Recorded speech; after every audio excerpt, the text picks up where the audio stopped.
welcome to Focus Garage. Today we're going to cover what you need to do to prepare yourself and your car for the winter.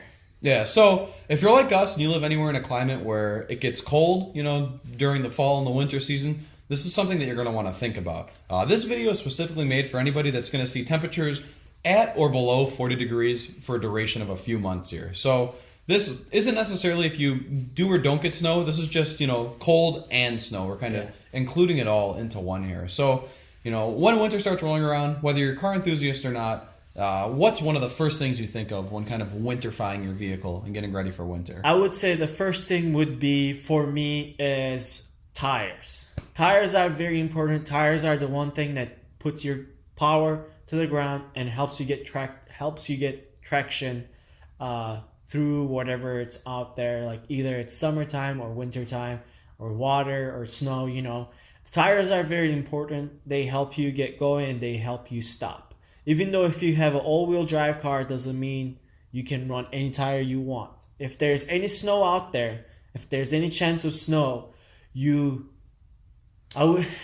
must get winter wheels, period. Winter tires, period. Those winter tires will have more aggressive and softer pattern than your all seasons or summer tires, and it will help you with the traction during the snow when you first get going, and then also it will help you stop. A lot more. Man. Like when you compare the all season summer tires versus the winter tires during a snowstorm, or any snow on the ground, winter tires are going to perform hands down. 10 out of 10 times, yeah. So you want to get a good winter tires. You want to make sure that there's 3 stages on the winter tires, like the wear mark. There's 3 stages. One is for the snow. The second one is the, I believe, rain or whatever. Water, yeah. And then the third one is like you really need to replace it. You don't want to get hit. Like you can't run through those tires. So you want to make sure that your snow tires actually have enough thread for snow. Yeah, because if you got bold snow tires, you might as well be on summer tires. Yeah. And that's something I wanted to touch on kind of a little bit there. Now, that's not to say if you live in a cold climate where it snows and you have all seasons that you're going to die. It's just you're always going to be better if you have that option of putting winter tires on your vehicle. If you do have a performance vehicle and you have summer tires, a lot of cars nowadays come with summer tires from the factory. Get those off. Those tires will not work properly below 40 degrees. What happens is they get rock hard and they are not able to put down the traction. They offer terrible braking. Yeah. They handle pretty much like you're driving on hockey pucks. So there's literally no the threads are there to eject water only, and there's no snow tread. Yeah, there's nothing to get gripped or help you stop either. Yeah, so definitely, invest in a set of nice winter tires if possible. You can get a standalone set of wheels and put the tires on there. Or even on the wheels you've got on your car, switch them out for a set of winter tires. Yeah. If budget is more of an issue, you can always run a good set of all-season tires all year round. However, it's not going to offer the same kind of snow performance that you get with a dedicated snow setup. So first thing to think of is, like Andre was saying, get an all-season or get a snow tire. But either way, make sure there's enough tread on that tire. Otherwise, you're not doing yourself any good in the first place anyways. I always like to tell people, your 4 tires are the only thing that's putting your car on the road. So make sure that, you're That's your only connection. It's the only contact between your 4,000 pound car and the road. So this much of patch. Yep, at each corner. So make sure it's a good contact patch. Yeah. What's the second thing? So second thing that I kind of want to get into encompasses a few different things. It's more of general maintenance items. So, if you're very DIY and you like to work on your own car, when the winter starts to come up, I like to tell people, do an oil change before the winter. Yeah, that's a good idea. Before it gets too cold, if you like to work on your own car, don't be stuck out there in the middle of December or January when it's negative 10 below zero. Get it done, in the late fall. That way, you can ride out the next couple months with fresh, clean oil in your car. And you were talking about this before the video about the weight of the oil. Yeah, the winter weight is a little bit lighter weight, like your startup. So there's like 2 numbers. It's usually goes with 5W35 or 0W40. And if you have 0W40, any 0 number in the beginning, you want that to be either 5 or 10. So you have a good good consistency in the oil when you first start up. So when it's cold start capabilities. Yeah, cold start capability. You don't want to run really thick oil when the car is first starting. That's going to put a lot of strain on your car. And it takes longer for your car to warm up that way too. Yeah, and like last winter, I was watching the temperatures. There were temperatures. My oil temperature, not the outside. My oil temperature was at 18 degrees.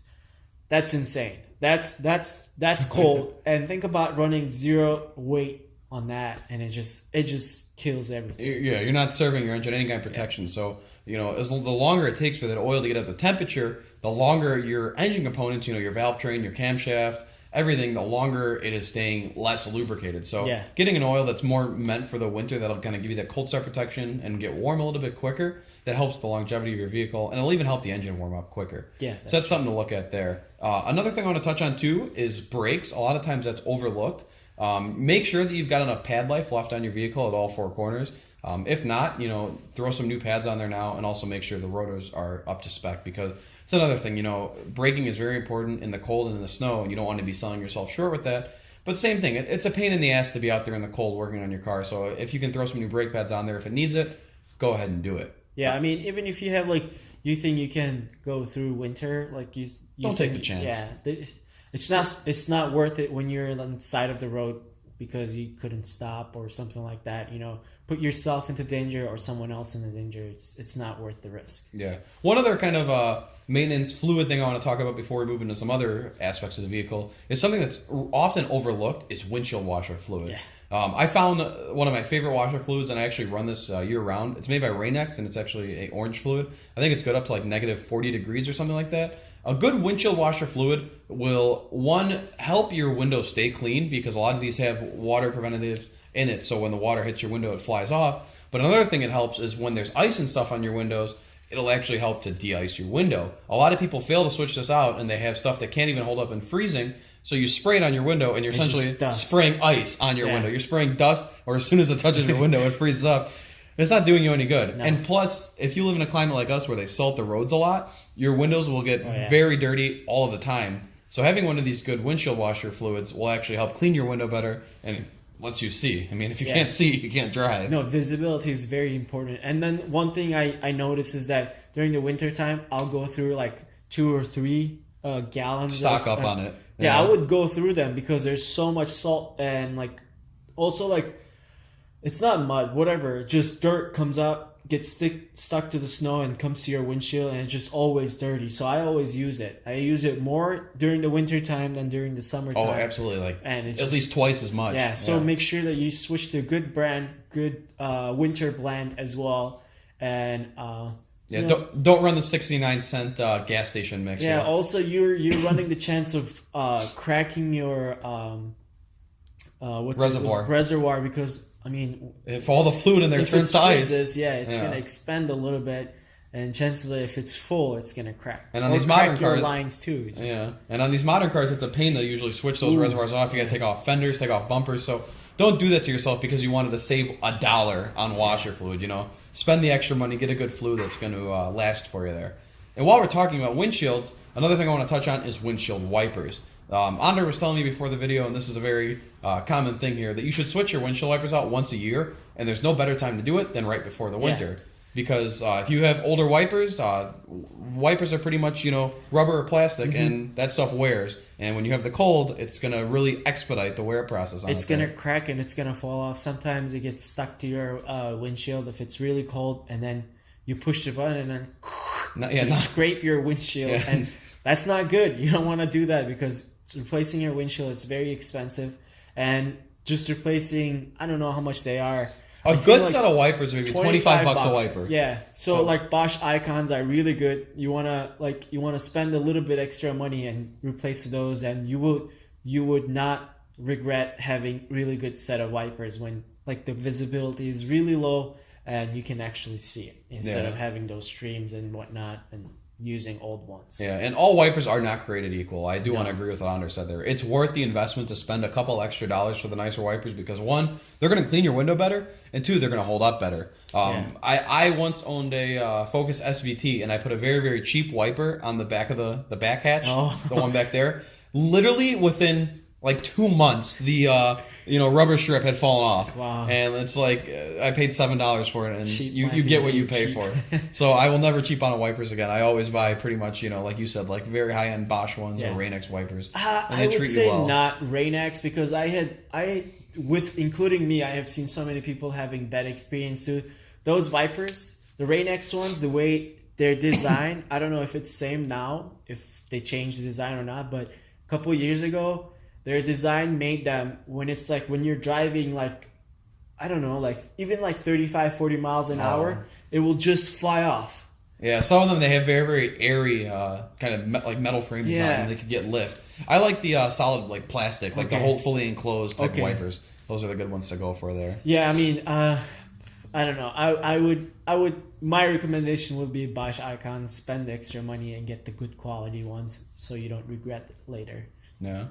All right. So moving on to the next subject here, something that I want to touch on that's a little more visual related rather than mechanical is giving your car a good thorough cleaning before the winter. So I understand not everybody on here is a professional detailer. Some people don't really care so much for that stuff, but giving your car a good thorough wash and wax to kind of help prevent any kind of salt and rocks and stuff like that from the winter from really damaging your vehicle can go a long way. A lot of people don't like to wash their car often in the winter, and that's understandable.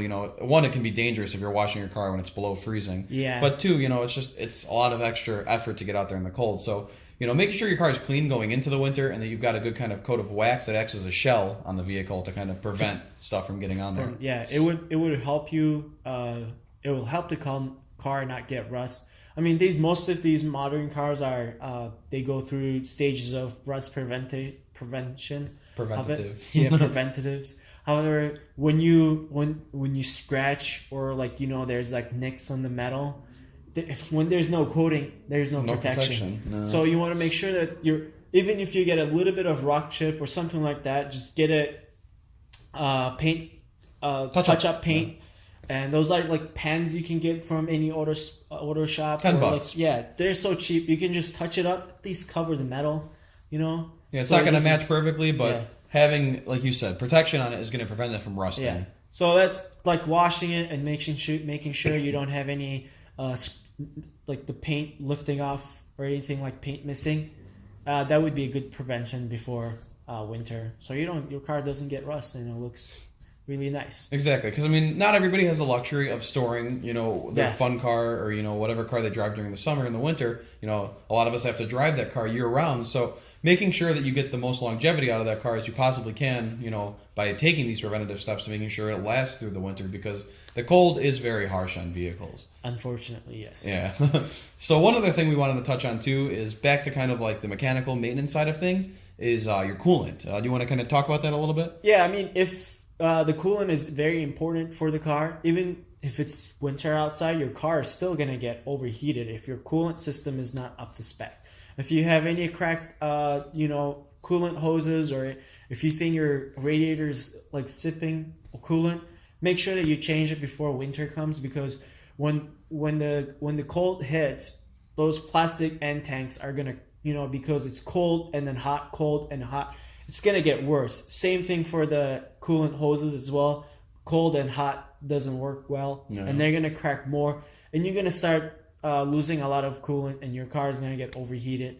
Another thing is the thermostat, because you want to make sure that your thermostat is actually functioning. Opening and closing. Yeah, because that what helps keep the engine cool and keep you warm during the winter time, because it will pass through the coolant through the heater core, and that's where you get your heat from. Yeah, so if you've got a thermostat that's stuck open, essentially that coolant is never warming up, so the engine is always staying cold, and also the temperature in the car is never fully warming up because that coolant is still cold. Yeah. So make sure your car can reach operating temperature, otherwise that's a sign that you've got a bad thermostat. Yeah. Another kind of thing that I want to talk on that I just thought about now is check your exhaust system.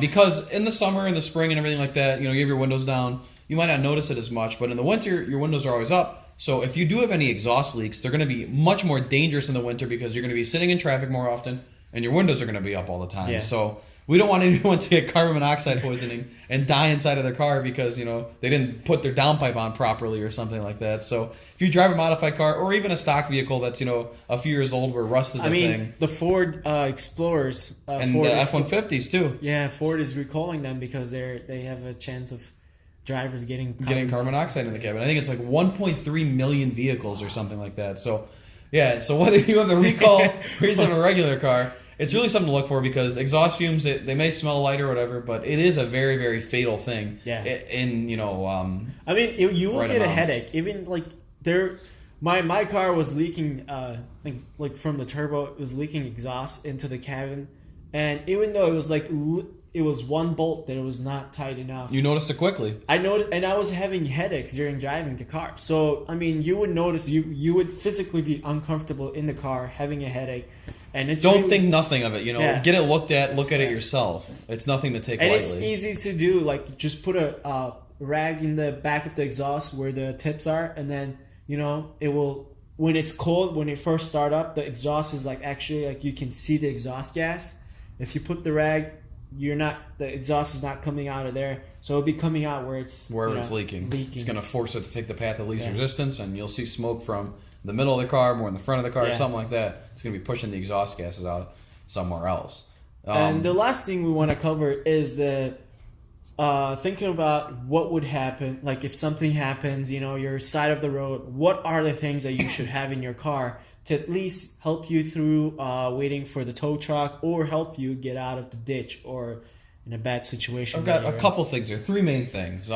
One, I was taught to always have a nice big warm blanket in your car. Should you run out of gas or something, your engine break down, you want to be able to keep yourself warm. First aid kit, because you never know what's going to happen. We're talking basic things like maybe some gauze wrap, they bandages, have it like in Walgreens or whatever. It's not that expensive. Get the cheapest. Even the cheapest one have a lot of the bare things essentials, just what you need. You don't need to sue yourself. You're not needing to perform open heart surgery, but just enough to, if you cut yourself, put a Band-Aid on. Yeah. And the third thing is, if you live somewhere with snow, have a small shovel in your car. This will help you if you slide off the road, help somebody else out. Sometimes you get plowed into a parking spot. Having a way to actually shovel yourself out is nice. And obviously, if you live in a snowy climate, you should know well enough to keep a snow brush in your car with an ice scraper on one side. But that's something that it's like always. It's so simple, but you forget it, or it stays in your car throughout the summer. I never take it off. Yeah. So you can't forget that one. And I want to add two more things to that list. One is having a tow rope, any kind, to help you out of the ditch. Because when the situation is bad, you're not the only one on the side of the road. There's like maybe 10 or 15 people more. Be a good Samaritan. Well, other than that, tow truck won't be able to come and rescue you in time, and maybe there's a good guy with a pickup truck or whatever, you have the pickup truck wants to pull people out, and you can pull people out and be a nice person. And the other thing is either a bag of dirt, sand, or some kind of like a cat litter, kitty litter, yeah, to help you like melt the snow or get yourself a little bit of traction when you're in like a really icy situation. If you spin out or something like that, to help get yourself kind of back on the road there. Yeah, that stuff's really good to kind of, like you said, put on top of the snow, gain yourself a little bit of traction. And also like having some kind of weight in the back would balance the car out as well. You will have more traction in the back because usually it's you only sitting in the front and there's nothing in the back. Yep. So that's a good thing. Kind of counterbalance it there. Yeah. I do kind of want to open up the comments in this video a little bit and see who here, because I know we got viewers across the country and across the globe. So who here doesn't have to worry about any of this crap where, it doesn't really go below 50 degrees. And I would like to move there, I was going to say, let me know where you're at. Is there any property for sale down there? Because I'm, sick of this here. But, I've lived in Illinois pretty much my whole life. So this is something that you kind of just become accustomed to. But a lot of people don't really think about this stuff until they're old enough to drive, or they move from somewhere else and it's, all of a sudden new to them. So, do you have to deal with winter where you live every single year? Do you put your car away? Do you daily drive your car? Or do you laugh at everybody when they post a picture of them not being able to leave their house because there's 3 feet of snow? Yeah, let us know.